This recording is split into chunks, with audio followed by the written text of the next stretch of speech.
Two. That's Mark Graham, Eric Pedigo, Adam Stark, and Nick Arelli all here taking your phone calls up until 9 o'clock this morning at 529-1450. We all most of us took a little vacay while we were gone, but Mark, you held down the fort. How'd it go the last couple of weeks? Went fine. I have no life, so I'm here every week. Nick Arelli has a voice. What? Unbelievable. He talked last week and was great. All right. I think he talked more last week than he probably has in the previous 3 years. It was fantastic. I won't disagree. I had to miss it. I was in a place where I didn't even get internet service. So, what? It was beautiful. It was terrific.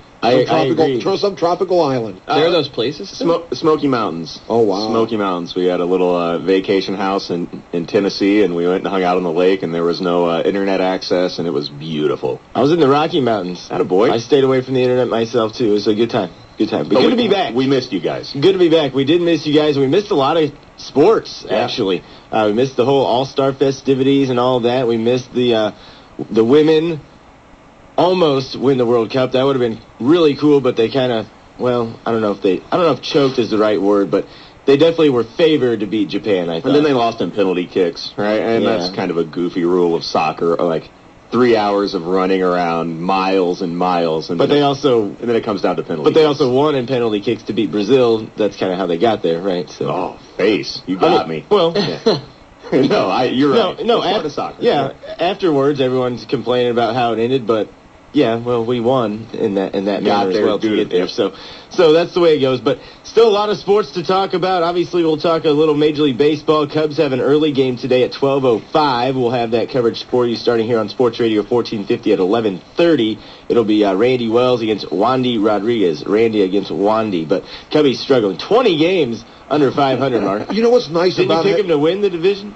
You know what's nice about having an early game is you can get the loss out of the way early and go out and have a nice dinner and that, and you don't have to worry about playing at night. Yeah, by 6 o'clock, you've already drank away all of your sad feelings. Exactly right.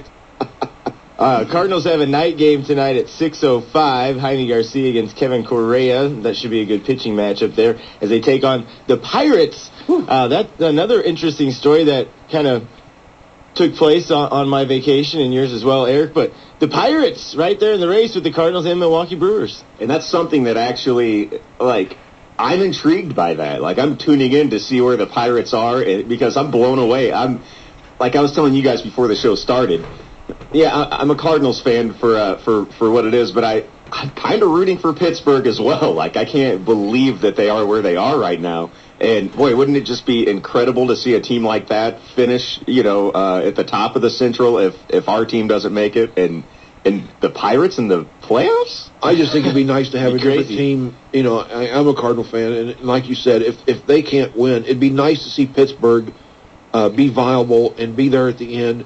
It's so nice to watch a game on TV and be at Pittsburgh and see people in the seats, whereas before, they were lucky to draw 12,000, 13,000. Now all of a sudden they're having sellouts. Yeah, and you think about it and you think, well, boy, that's got to be good for baseball. That's got to generate interest. A team like the Pirates. But I started thinking back. Well, how about the Giants? Didn't they win the whole thing last year? And I couldn't think of a less interesting scenario than the Giants in the World Series. So maybe I'm saying this and it's all exciting. But if Pittsburgh actually does make it somewhere, I don't know that it will be that good. Well, Pittsburgh fans are pretty good fans, though. Obviously, you see Steeler Nation all over this town. Yeah. And we're not even anywhere close to Pittsburgh. It's 8.5 hours away. I've been to that ballpark. It's gorgeous. It's good to have that story, I think. And I think they do have a better fan base maybe than San Fran. The Giants have been around for a long, long time, but they have some fans, too, that are East Coast, hardcore. Yeah. And they're in California. There's so much to do in California. Right. They just don't care as much. Obviously, the Dodgers. The Dodgers have a huge following too, but no one goes to their games. Of course, they're in last place too. That doesn't help any. But I think it's an awesome story, and I would much rather see Pittsburgh get in the playoffs than Cincinnati or Milwaukee. I don't like the attitudes of either one of those teams. Obviously, I don't like to see the Cubs because I am a Cardinals fan, but not really worried about them right now. The Chi Sox are trying to get back in their race as well in the AL Central. They'll take on the Indians, who are now in second place. To the Detroit Tigers, who just made a move. They traded for Wilson Betterment from the Royals. He is now a Detroit Tiger. And they cut Brandon Inge. They designated him for assignment. He's a longtime Tigers. So that was a little bit interesting, but the Tigers in first place. It'll be the Indians, though, and Shy Sox tonight at 6:05. Edwin Jackson and David Huff there.